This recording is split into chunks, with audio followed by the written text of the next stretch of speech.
Oh no. Alright, so we're gonna start our story today in the Canadian Rocky Mountains, Oh, I in a fucking small hated that. shack out near the McLeod Lake. Oh, goddamn Canada. The summers here are usually windy and rainy, but as we zoom across the Rockies, we get nothing but gentle, sunny clouds falling over the hills. The area around this little lakeside shack is heavily overgrown. The attempts Percival Devilance has made towards a lawn mowing robot always just seemed more practical for combat. So it never really stuck. So the whole place is just kind of overgrown with trees, hedges, and bushes. Inside the hut,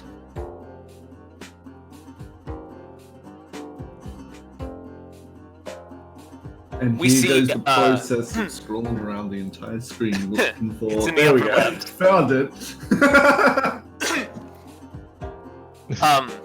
Alesia, your mother, Undel Devilance, is currently in the kitchen, throwing together a hastily prepared lunch of what's left in the fridge. There's not a lot in there, and someone in the family will probably have to go all the way down into town soon to restock.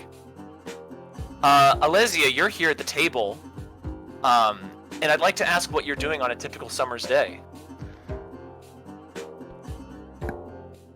I mean, probably this day is Alesia would probably be trying to build a lawnmower robot, which is probably gonna have the same outcome as her dad. Alright, so you're just sitting, Ray, just kind of putting together some gears. You also have these plans to make a mechanical arm soon. That you've sort of been fishing around parts for and trying to get together these past few days. After a while, there's some noise coming from outside, and you hear the familiar sound of your dad lugging some monster's corpse up the hillside. And you hear your father call from out the window. Alesia, wanna come help me skin a manticore? Oh. And you hear the little metallic shuffles of the family dog running up the hillside alongside with your father.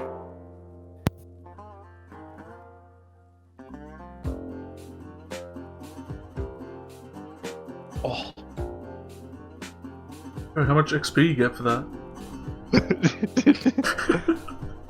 She was not involved in the beginning of the battle, so she does not receive any experience points. I get 1 experience point for skinning it. Nope, not how it works. But you see this enormous lion with these enormous bat wings being hauled up the hillside by your father. And you see as he runs up, he's kind of like muttering to himself, kind of half to you, half to himself, as he says, this one's a little bit big, and And you hear him stop mid-sentence. And you hear him kind of like the sounds of like the soft thud as he drops the manticore on the ground. God, Percy's strong.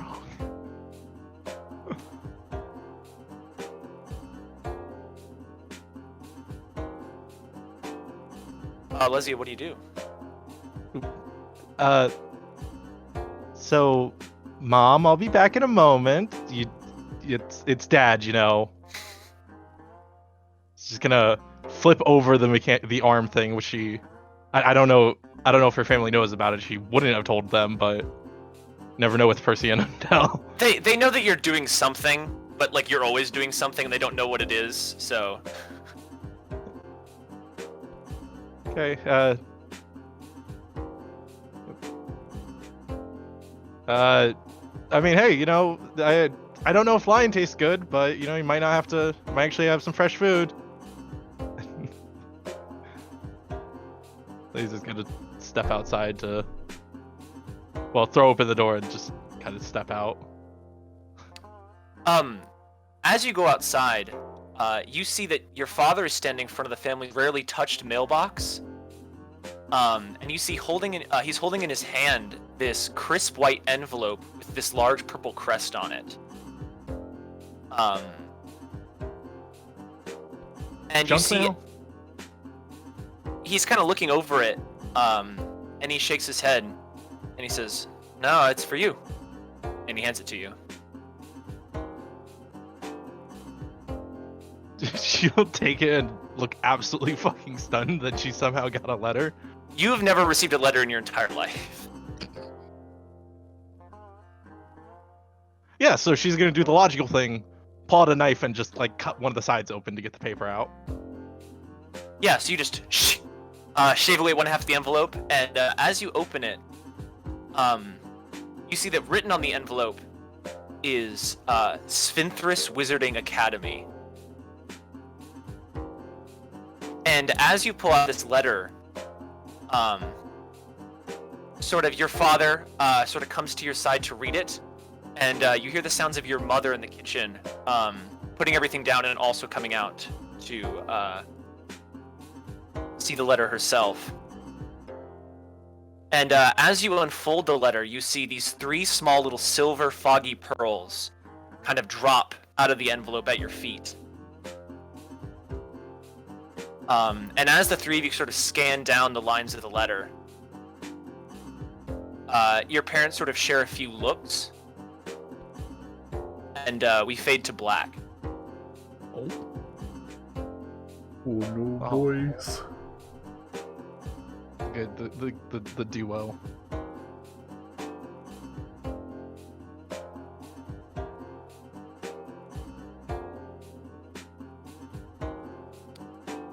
A few days later, Alesia, you're back in the living room with your bags packed.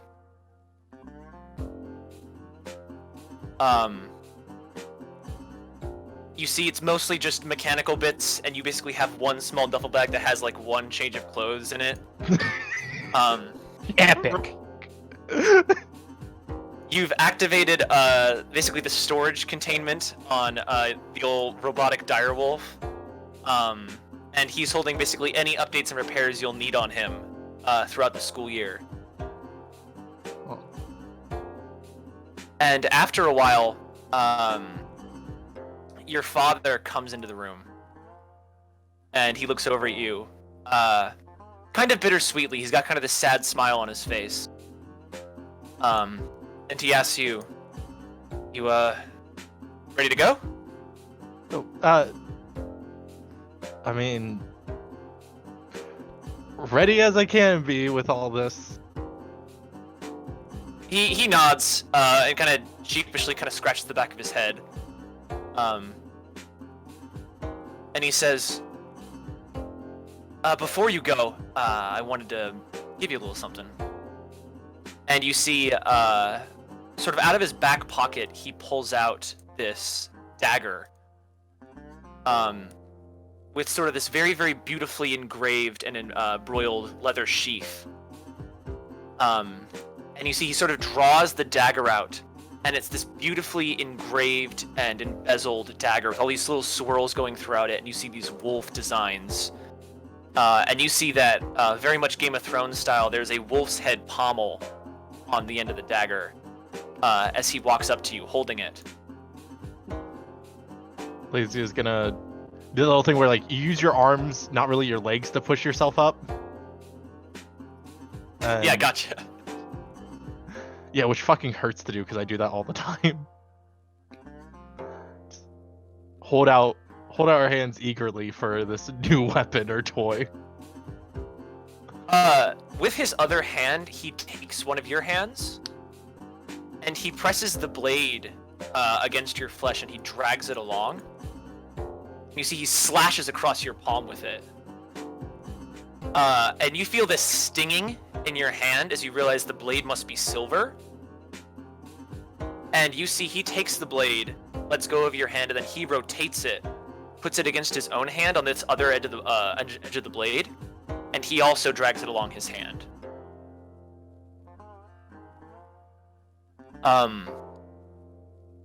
And then he basically spins the knife around and he hands it to you by the handle. And he says, "I don't know really what's going to happen to you there. I hope you have fun, I guess. I hope you learn a lot. Never would have thought you'd be going to magic school, but, this is important. And I just wanted you to have it. And then he kind of just hands the sheath to you as well. She'll take it and just take it and stick it in her pocket because she doesn't really have a belt. She wears sweatpants a lot, so. I mean, thanks, Dad. What's the worst that can happen? Everybody dies and the school burns down. Like, it's just gonna be boring classes, and I mean, hopefully fighting stuff and building stuff, but it's magic school. You see that your mother comes into the room, and, your father kind of steps aside as she, walks forward. Well, Alesia puts the bleeding hand, like, on her side so that her mother doesn't see. Yeah. She walks up to you, gives you a big hug, gives you a little kiss on the forehead. She says, "Are you ready to go?" Yeah, it's... Oh, God, let's get this on the road. She walks over to the mantelpiece, and you see she takes down, this rapier sword, and sort of slides it into a sheath at her hip. And then she kind of walks towards the door, as your father kind of picks up one of your bags and walks towards it as well, and kind of whistles, and tearfully just kind of hustles over himself. And then your father takes out these 3 little glassy, gray pearls and kind of looks expectantly to you. Lazy's gonna grab the last of her bags and kind of make sure she has her phone in her pocket with her headphones, because that's like the only thing she cares about right now. Yeah. And just walk around the couch to join him.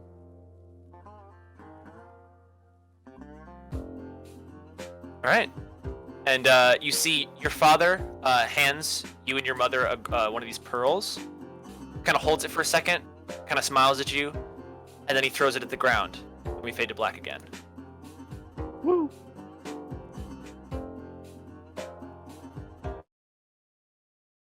Someone want to roll their d8 for me? Ooh. I'll do it. Or not. Oh. Speed He's demon. quicker. And I don't even use an auto roller. I had to type that in. I'll just hit. Oh. The other roar is slower, so. I always thought it was faster.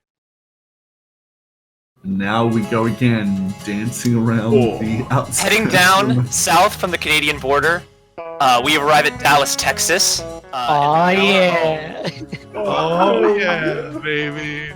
Texas. Hell yeah! We see the city skyline, big buildings paired with a vast expanse of open road and farmland. The Cower home is a large home out in uptown Dallas, where the city starts to kind of break away into more open expanse.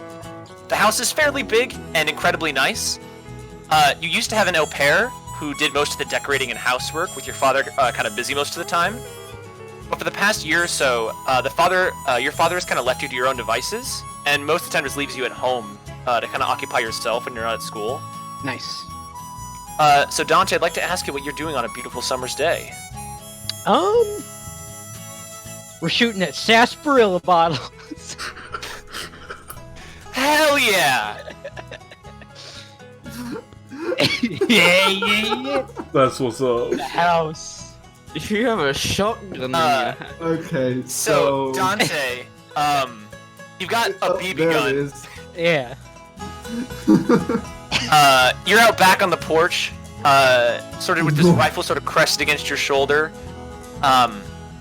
Sort of click after click, there's a small little pop, and then the break of glass. Go ahead and make a dexterity check for me for all this shooting. First roll of the game, here we go. Destroy that. Oh my god. that's a good start, boys. Yeah. Them sarsaparilla bottles. Natural. Destroy them Oh. sarsaparilla. Sarsaparilla. Of course, the first roll of the game is crit. Was the first roll last time a crit as well? I don't know. Yeah. It was definitely the last roll of the game. We did it. So So anyway, I started blasting. I started blast. I started blasting. So Dante, you're just rooting and shooting away. And Not missing a beat. in sort of this blazing summer heat, sort of with your big button-up shirt and your long green coat, and then some khaki shorts. You're out here just enjoying the summer sun. It's a while before you go back to school. Yeah. This dude's got 2 American flags. Yeah, I know, right? What? I just noticed that too. Are you saying you don't? That was the first thing I noticed. I God, noticed the fucking red-blooded American. God damn. Seth, as you're just sort of taking off pot shots, you sort of hear the distant howl of some coyotes out there in the forest. And you see there's a little iguana that sort of gets up on the log where you've lined up all these sarsaparilla bottles. God damn it. Don't you do it, you little shit. Immediately fire upon. Make another dex check. Target acquired. Where do you aim? For the at the gecko? Center mass. You get it right in the torso. And you don't really see any blood, but you just see the gecko go flying off the log, and just kind of like this scattering of leaves. Oh, There he hell goes. He entered vats. Yeah. Yeah, you get it right in the torso, which is the highest percentage shot. And you just sort of have just a good fun time just shooting away at these bottles. You of course do the old classic trick where you fill them full of water, so they go flying up. Ah, yeah. And about halfway through the day, you hear the telltale sounds of your dad coming home. Sort of the soft screeching of tires against the driveway out front, and then the thudding of some doors. Paul is home. And after a little bit, you hear the clicking of several more doors as you see the through the glass balcony door. Your father comes into the living room. Oh, there he is. And you see when he sees you out in the backyard, he kind of waves you over with sort of a soft smile. All right, we're going inside. And you see in his hands, he's got this thick stack of envelopes. Oh. He's got like lots of them. You see a bunch of big brown ones and some vanilla ones, each with various sort of seals and labels to them. But you see that in his right hand, he's holding a small envelope with a large purple seal. And he says, Dante, letter for you. And Oh, hell yeah. he tosses it onto the table. Oh, it's got a seal. Importance. Must Important. It's a bomb. It's a bomb. It explodes, you die. That was quick. It's laced with Dante, anthrax. you take this envelope, you kind of reach over, and you see it says Spinterus Magic Academy. I've been looking forward to this. And you sort of look down where on your left hand there's sort of this very faint mark of sort of slightly darker skin, almost like a sunburn that's turned to a tan, but in the design of an eyeball. Yep. As you look at the letter. Yeah. And your father sort of turns to you, and you sort of share a knowing glance, as once again we cut to black. What a... Oh, perfect timing. Let's fade out. That was a pretty good.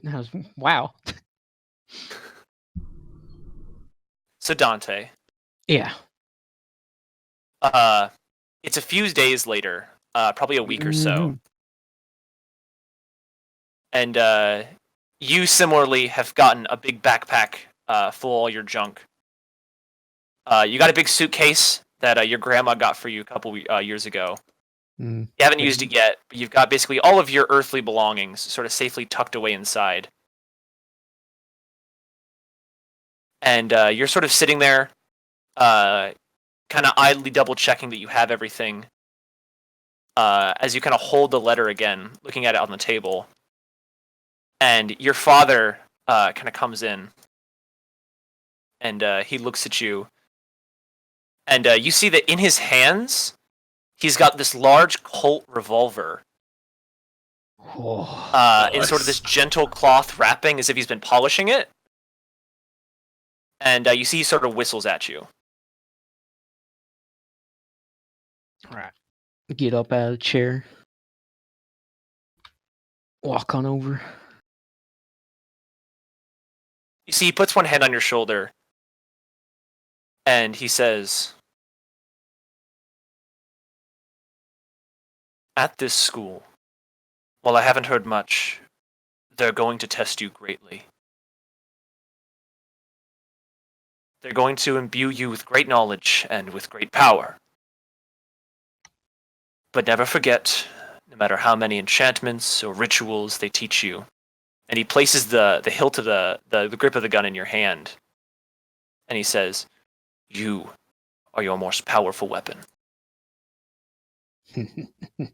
And your father's not an affectionate man, but he brings you in for a hug, sort of as you hold this gun in your hand. And you fire And he says, "I'm going to miss you. I hope you do us proud." I won't let you down, Dad. He kind of smiles at you, and he kind of holds up these 2 silver pearls. He kind of looks at it, looks at you, and he says, "Do you think you'll get by okay?" With this, I'll be fine. He kind of chuckles, and he hands you this leather holster, kind of this shoulder holster, like James Bond style, to go under your coat. Ah, perfect. And as you sort of slide the gun in, he hands you both of these gray pearls. And he says, "I'll see you this summer." And he kind of slaps you on the arm. All right. And we fade to black again.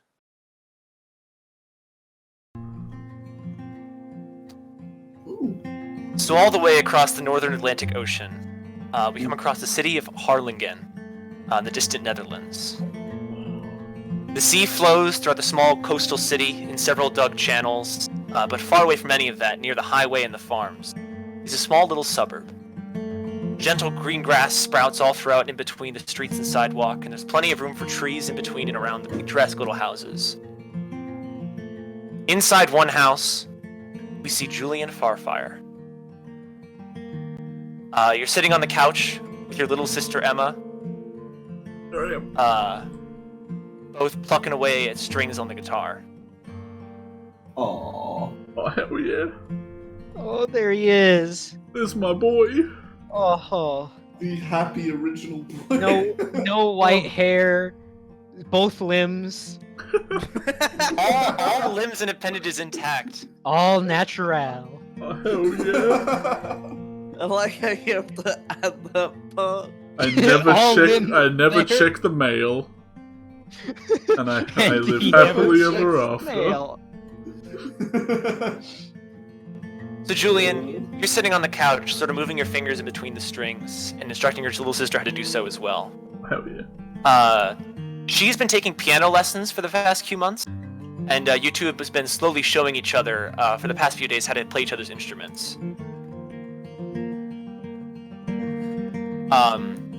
And sort of her little hands are having trouble kind of reaching all the way across the guitar, as you two only have your dads to actually play. And after a while of the two of you sort of playing away and jamming out,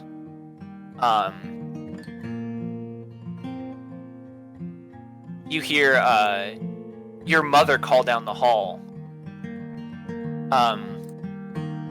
Julian, can you come here for a minute? And you see she walks into the room and sees the two of you there, kind of looks surprised. And she smiles, and you see that she's holding a letter in her hands. And she kind of walks further into the room, and she says, could you practice upstairs, Em? And you see your little sister kind of tilt her head curiously and ask, who's the letter for, Mom? And your mom just kind of shoots her like a playfully impatient look. And your sister kind of groans, and she removes the guitar straps and she kind of jumps off the couch, just barely sticking the landing before crashing headfirst into the coffee table. Oh shit. And then she kind of squeezes in between you and the coffee table and kind of heads excitedly off upstairs, kind of firmly clutching the guitar in her little hand. Shoot her a look that says I'll tell you later. She kind of goes to like crouch behind the credenza and just like eavesdrop, but as you kind of shoot her a look, she kind of just like playfully kind of snarls and she runs upstairs. The Cordenza. What a credenza, man. Hell yeah. Your mom turns to you and get up and walk over. Hell yeah. with a slightly concerned look, your mother asks, could you get your father from his office? Oh. Hell yeah. Yeah. Sidle past her and run where I assume the office is. Yeah, so you just kind of run past. Your father is in his office most hours of the day. He works for a company that builds and sells guitars, several of which are magical. Oh, nice. And you would know that he actually formed the company with a bunch of his old college bandmates. Oh. Oh man. And inside we see your father, Martin Farfire.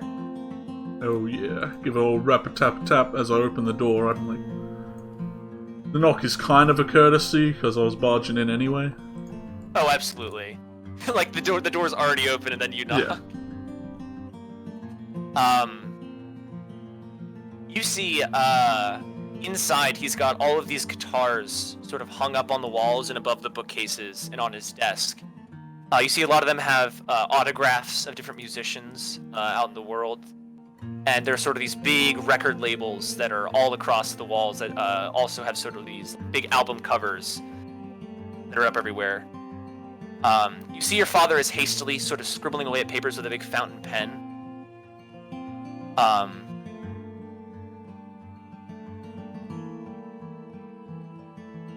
And we fade to black.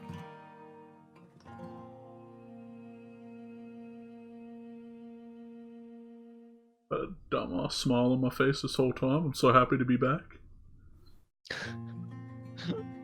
Can I just say, his father looks like May Hughes from Fremantle He Alchemist. totally That's is. definitely not intentional. Are you hinting towards this upcoming story, Michael? I'm just saying, watch out for phone booths. Yeah. That's not a spoiler.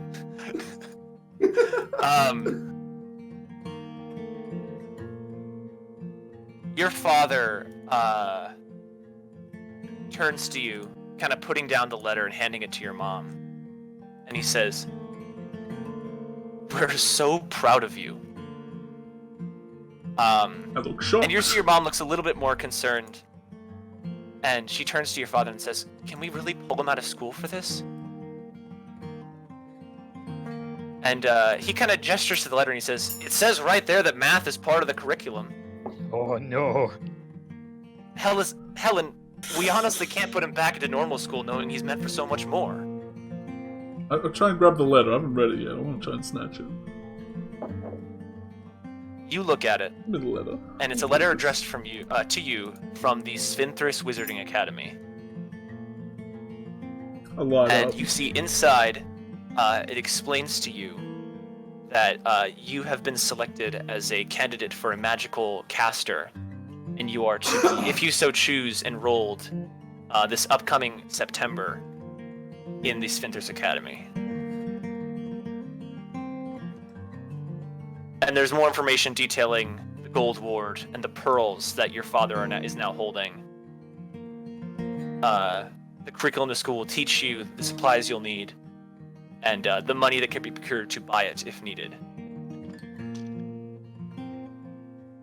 And you would know that with how magic sort of exists in this world, it's not secretive like it is in Harry Potter, but it's very privatized and very little is known about it, and receiving a letter like this is a great honor.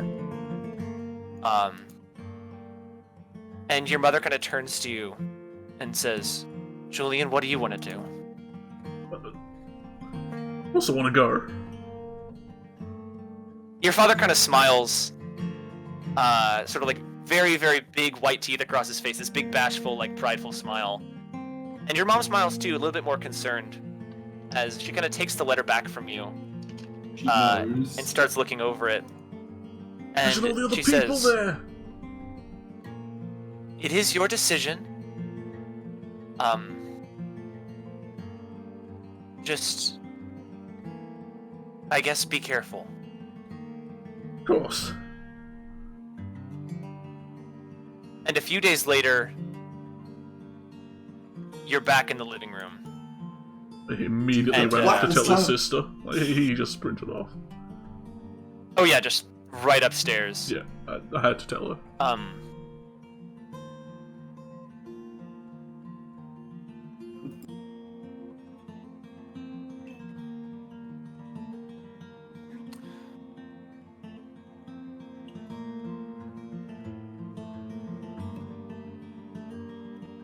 So sorry, about a week or so later,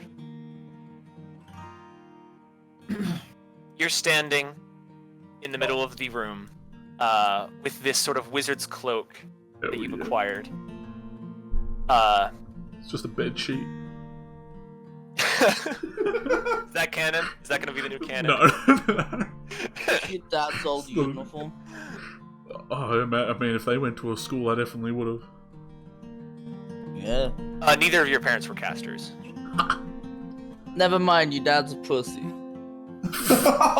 Oh. Your dad fucking sucks bricks.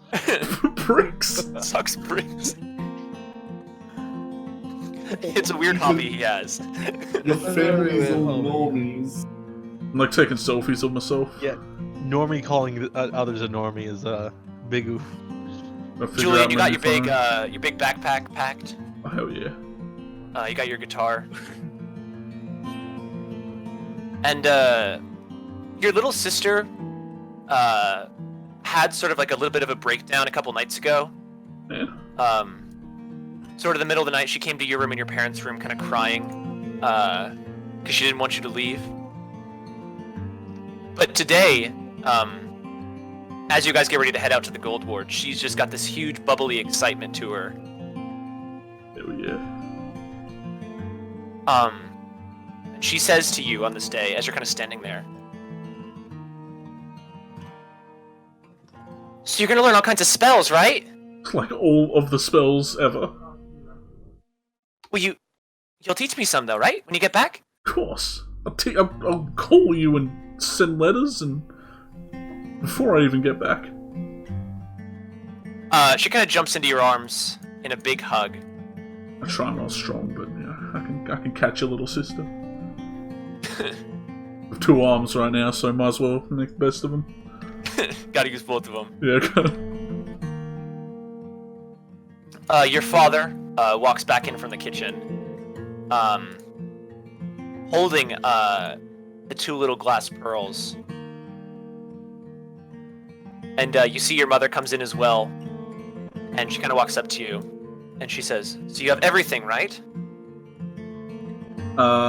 He looks to his little sister, and then just nods with a big smile. She kind of smiles, kind of folds up her packing list she had for you, hands it to you, and says, if there's anything you're missing, make sure you call us, okay? And we can mail it to you. Nods aggressively, knowing full well he probably is missing about half the stuff.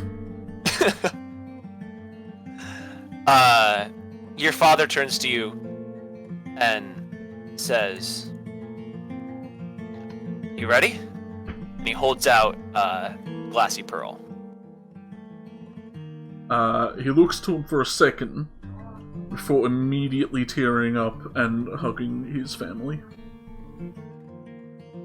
It kind of starts with just the one hug, and just becomes a big fire sandwich. Hell yeah.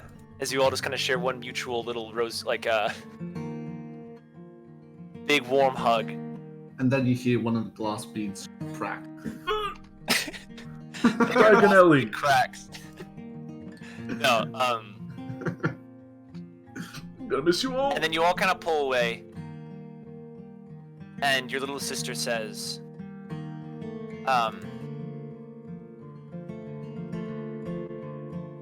write us as soon as you can. Of course. Start right now.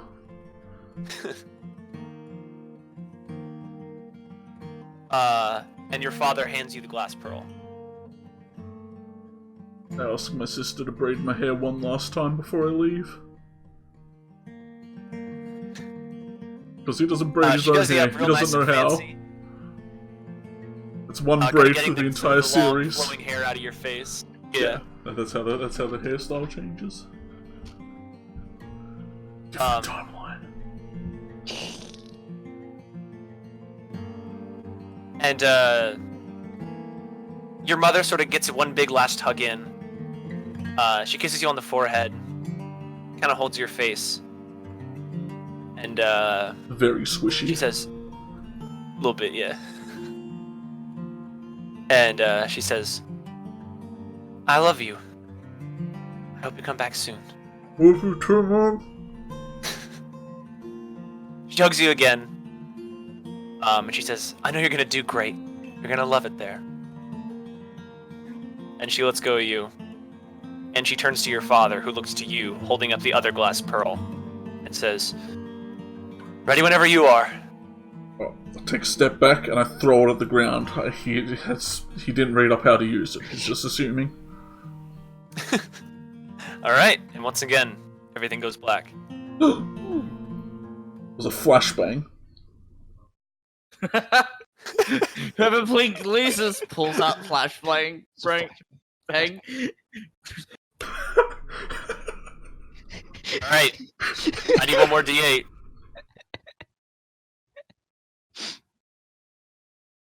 Oof. I sorry, I just wanted to make a funny note. I accidentally unmuted my stream as the Julian scene ended, so it echoed and made it sound like a memory thing. Oh no. So heading south, and south still, we come across the wildlands of Africa. Oh no. Oh no. Oh no. We pass by war-torn, barren landscapes, Oh, through the no. scorching summer heat. Is We this see Yerda scattered- or Leku? We Yeah, see I know. scattered We ruins, don't know. We don't- buildings razed to the ground, collapsed houses, and the remains of bodies burnt, scarred, and eaten by the several scavengers in this area. We pass through all of this until we finally arrive at a small little wooden cottage, tucked away in a sort of little fertile canyon valley. Inside this cottage, we see 4 skeletons. He's already dead. Clunky, jutted movements, as if they've been pre-programmed, walking around the house, performing various household tasks and chores. Oh no, it's me. Yeah, it is you.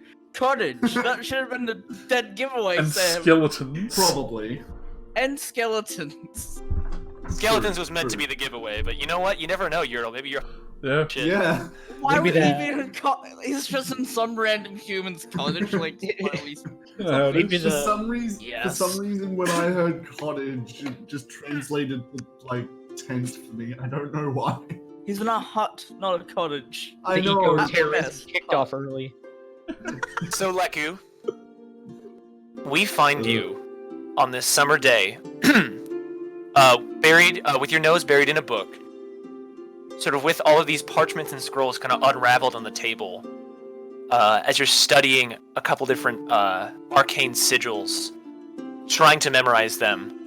for a more powerful spell that you're trying to study. Hmm. As that Leku- happens, or no, go ahead. Sorry. Leku cast number 1, learn.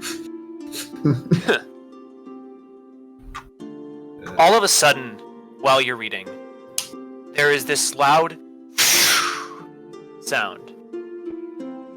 Huh? And you see through the wooden boards of the walls and the windows this bright flash of light coming from outside of the cottage. Leku covers his eyes as the light fucking blinds him a bit. It's not that bright. Oh, He gets okay. flashbanged. Flashbang. Flash Start in the door. hearing- Everyone go down. Leku gets up and goes to check out what it is. But unauthorized skills. So as you swing open the front door, you see no trace of the flash of light or anything that could have made the noise. All you see on the ground is this white envelope with this large purple seal. Huh. Pick it up. You snatch it up, and the house has never gotten mail before. Yeah, Considering the fact this that you're is like- literally miles and miles away from the nearest Yeah. living person. Leku walks out and like looks left, looks right. Mm, You see there's a large antelope, like 50 feet away, that as you kind of lock eyes with it, just sprints off through the canyon. Will he zoom okay. Walk back inside.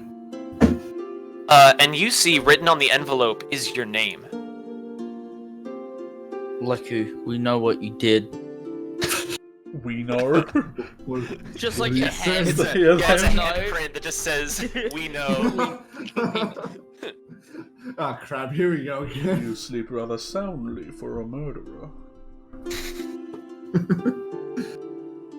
I look over to the other door in the house, considering what to do next, and sort of shifting over to the nearby table, I pick up like a butter knife and start opening the envelope. Make a strength check for me. Oh no. Big button knife. Oh no. No. Oh, you are. What is your strength, my guy? My strength is a 4. You should be a lot more skinny than you. I feel that. You start struggling as you realize that the sealing agent on this envelope is much stronger than your measly knife and muscle. You see then that one of the skeletons that's currently boiling water on the stove just kind of stops the sign to task and just walks over, grabs the envelope, and just kind of rips I it. just reluctantly hand it over. Thank you, Brindal. And then you see just these vacant, dead eyes of this skull just look back as it holds the envelope has been torn to shreds, and there are some slight rips in the actual paper itself as he hands the letter back to you. Did your best. Thank you. God damn it, Brenda. And he kind of goes to start walking over to the stove again, kind of bumps into it, and there's this big splash of water that goes onto the flame as it just like evaporizes and just like slowly rises into the air. And he goes back to the stove. Really gotta work on your lower leg bones. They're faulty again. Let's see. Flips open the note. And as has been Check. similarly described, you see your name, followed by an acceptance to a place called Spinterus Wizarding Academy. You see tons of stuff sort of listed out here, all about the Gold Ward and the curriculum, and your potential to do magic, which you're well too familiar with. Huh. And you see that on the ground, from where the letter was sort of ripped apart, there is a singular glass, sort of like foggy gray orb, with sort of this pearly translucence. I walk around and pick it up. Yeah, as you sort of hold it in your hand, it seems to shine with almost like this gemstone sort of sheen, but it's got this like fog inside it, like a dark gray cloud that just kind of seems to drift and move as you hold it. An academy. think I've read about those. Let's see. I should probably bring this up with the old man.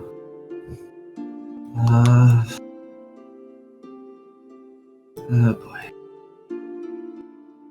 So you walk. I- Yeah. Yeah. You walk over to the door, and what do you do? I gently knock on the door, and not that I can do it very strongly either, but like I knock. You can knock on a door. That's a DC 1. Let's see if you roll above a 1, eh? A negative. You roll a -2. You Can't unlock the knock. door. The door knocks you. Just- Oh. But yeah, I give it a little knock and wait. There's a gentle patiently. little rapping, and you sort of go still and quiet, and there's a long pause until eventually you hear it, just a small, "Come in." Okay. I open the door and make my way in.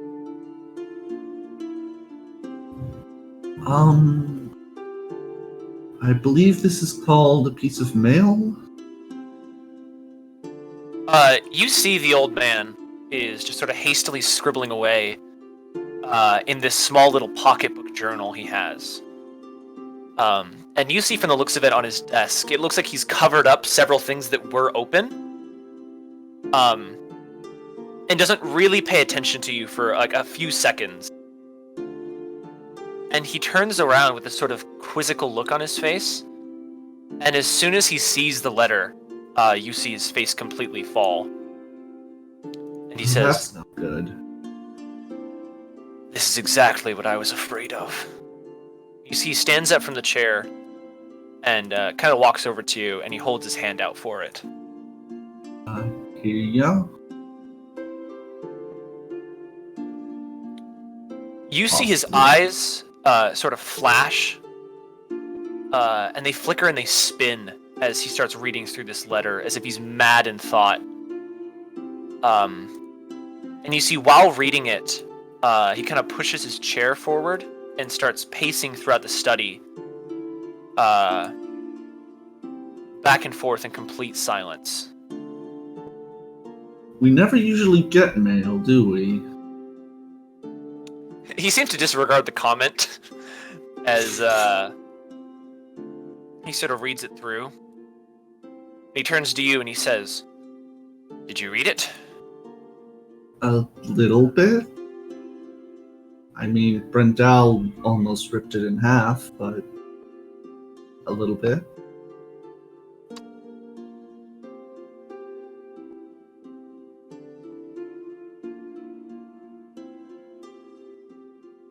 He also, sort of sighed.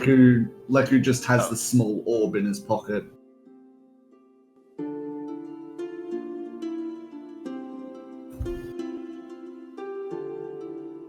Sorry.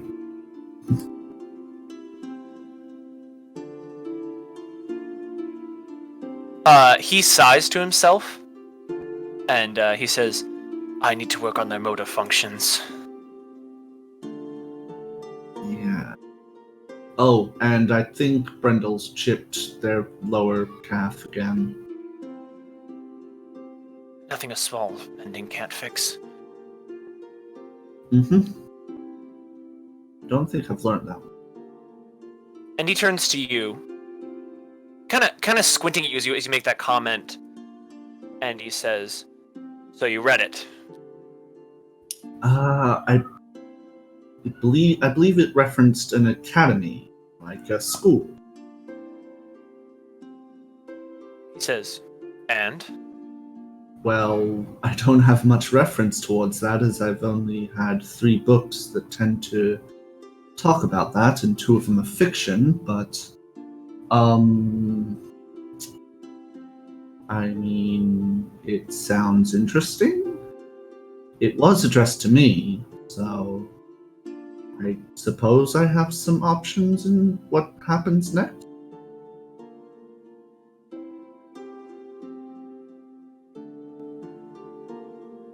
He looks at the letter, then he looks back at you. And he says, "The orb. Show me how it's coming along." Oh, right.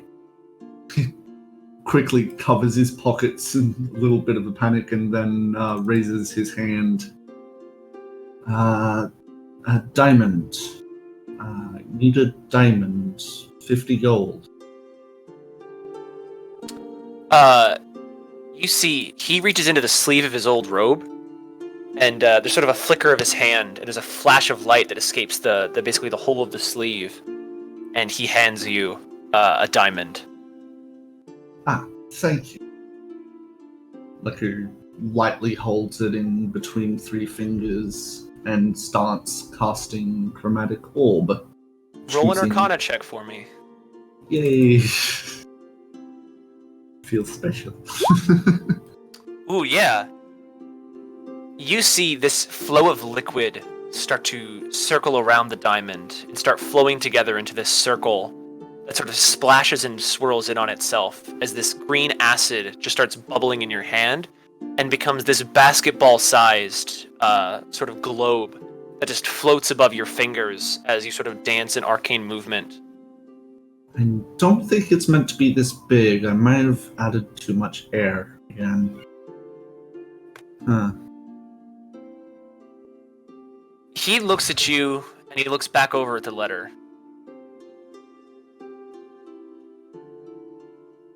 And he says, "At that school, they'll teach you. That's what you want, isn't it?"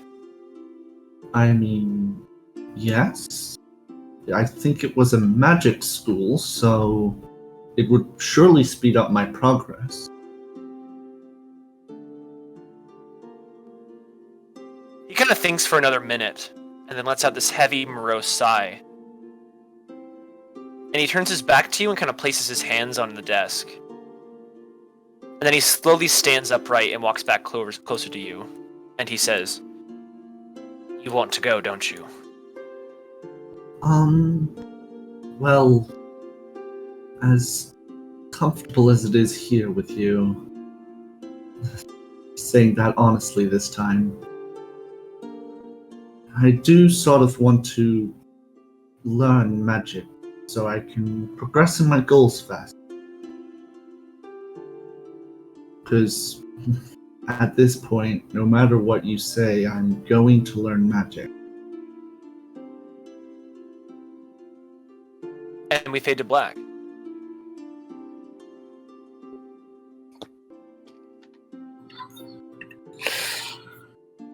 I didn't say to roll it yet, Jeff. Yeah. Sorry. Thanks for the input, Jeff.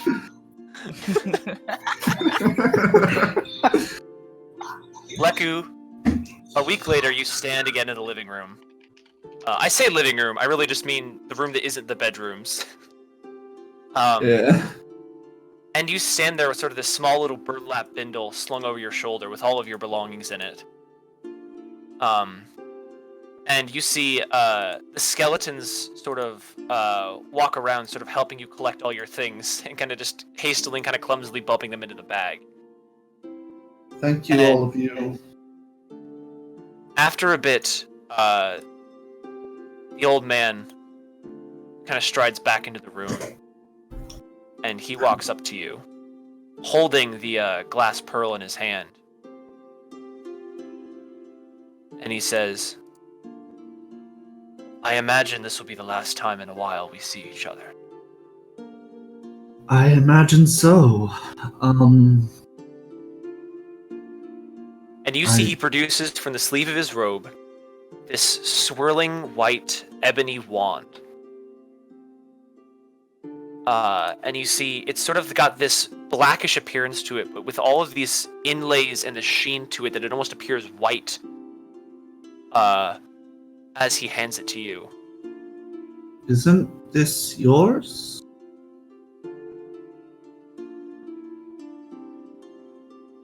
He says, "It's been a while since I've needed to use it." And you see he kind of wraps his hand around yours as he puts the wand in your hand. And he says, Bleku, I want you to seek knowledge and to seek power. And he closes your fist around the wand and he kind of removes it. He says, but whatever you do not become like me. We fade to black again. No promises, old man. Alright, now I need Yertle and Gale to roll d20s. Oh boy! It's a 50-50. It's down to a fight. No, Oh, 20! Hot damn. Jeff, you want to try? That's what I like to see. Let's not try and wanna waste try all of for our that luck one? in one go, boys. Sure. Wanna try me? Wanna try? I Come on, guess, 20, but 20, 20. These rolls are all going to be amazing. And fair. 420. Yeah. during the actual game, Combat Dante rules and are Yertle are going to be so shit. shit. Oh yeah. Well, Yeah. Gyarados go I'm gonna die. I'm already Yeah. gonna die. It's gonna confirmed. happen. There's 2 deaths already in the one session. Yeah, basically. And I rolled odds, so I mean, like, who fucking Yeah, knows? right, It what could the go either hell? way at this point. You rolled Yeah. odds, so you survive. You should survive. We For have the to. for the first wave. Yeah, I die in the first wave. The second wave gets you. That's what gets. So back across the same African landscape, through sprawling savannas of lions, giraffes, and griffins, the different bit. we come to a tall cliffside overlooking the plains. Atop the very edge of this cliff is this enormous golden glowing tree with sparkling and swirling lights all around it. And sitting at its base is an old decrepit turtle with a big straw hat, sort of very loosely prepared, but sort of completely falling apart with sort of very frayed edges. And you see that he's got sort of these flowers springing all from his body, as if they grow right from his skin. And next to him Ainsley. is Yertle. It's like your Yertle- child, your little picture and everything. No. They're both sitting at the base of this great tree. And your mentor, Ainsley, sits with you. And he's coaching you about the upcoming trial you're to face in the tribe. And he's saying the things he said to you about 1,000,000 times. But each time he says it, he acts like it's some brand new, great, unraveling insight. And he says, "You see, Yertle, becoming a druid is a great honor in this tribe. And while you've taken your transfigurations quite nicely, there is more to nature than just animals." He says as he kind of lays his hand across the ground, kind of scooping up a handful of dirt and kind of letting it slip through his fingers as he brings it up to touch the trunk of this tree. And he says, "Plants are the earth itself, Yertle. You'll come to understand this soon as I have. When you take the sapling of the tree of life and test your ability to flourish life into the world around you, only then will you truly mark your place amongst..." And all of a sudden he's interrupted mid-sentence by this large that comes from behind the two of you. Yodel will turn around, kind of looking happy, like, I don't have to hear this again. Something interrupted. Yes. And you see up above you in the sky is this piece of paper that sort of floats as if falling from the sky. And you see and hear Ainsley whistle, sort of the sharp, shrill noise that comes out of his mouth. And you see the wind rustles around you and picks up, and leaves and these light motes coming from the tree all sort of start to spin around as the wind picks up. And you see the paper flies directly with the wind into Ainsley's fingers, and then slips right through them as the wind kind of pushes it past the two of you down the cliffside. And he says, "Son of a... never been on good terms with the wind." Let And, me try, maybe? Do you want to do something? Druid Cast allows you to do light breezes of wind. So, could I try get it to blow the ladder I'll say up the make a cliff? wisdom check for me. Make a wisdom. Got you. Oh.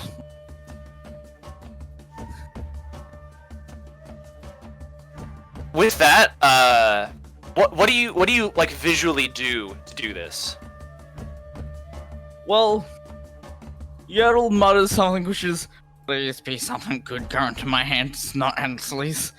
But what he does with his hands is, his right hand, he like dips it downwards whilst trying to imitate a wave with his left hand, and the right hand slowly passing through the left hand type thing.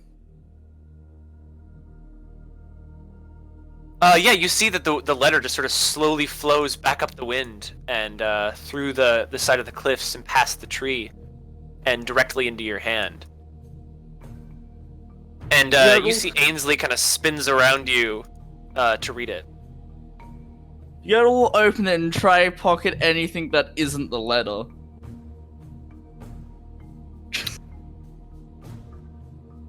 As the envelope opens, and you're both looking at it, Yertle, make a sleight of hand check. Wait. Because of my background, I'm actually fishing in sleight of hand. Oh boy. Nice. Oh shit! Boy. Beak Swift. You see this small pearl slide out of the side of the envelope. And you see that Ainsley, while looking at the letters of the envelope, does not see the pearl as you catch it and just slide it in the hole of your shell. And as he looks at it, Yertle, you see that the language on the letter is Druidic. And as you both read through it, he says, "School in What some does that civilized mean?" land." He says, "Some wizard in some far-flung castle has chosen you to come learn magic with him. We get these a lot for prospective druids." And you see he takes the letter from you in his hand. And he says, "You needn't let it concern you, it won't happen again." And you see he rips the letter up in front of you.